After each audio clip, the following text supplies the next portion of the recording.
I am the Tofu Golem. Please enjoy the video.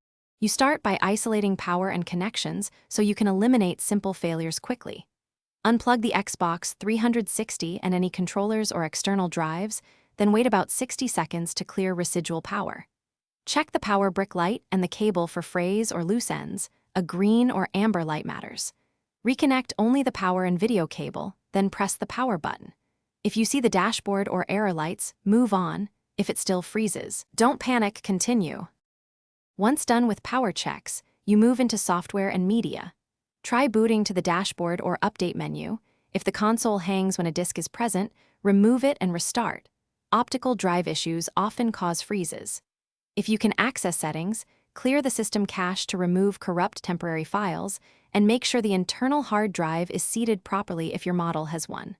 Also listen for unusual drive or fan noises. They hint at hardware faults that mimic software freezes. You finish with recovery and fallback options that resolve persistent freezes. Back up your saved games to Xbox Live or a USB drive, then perform a factory reset to fix deep software corruption. This removes profiles and settings, but often clears startup hangs.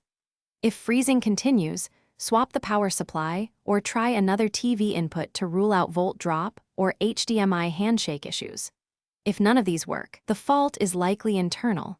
Seek professional repair or replacement, and if asked, describe the exact lights and sounds you observed. Thanks for watching. Consider subscribing if we helped you today.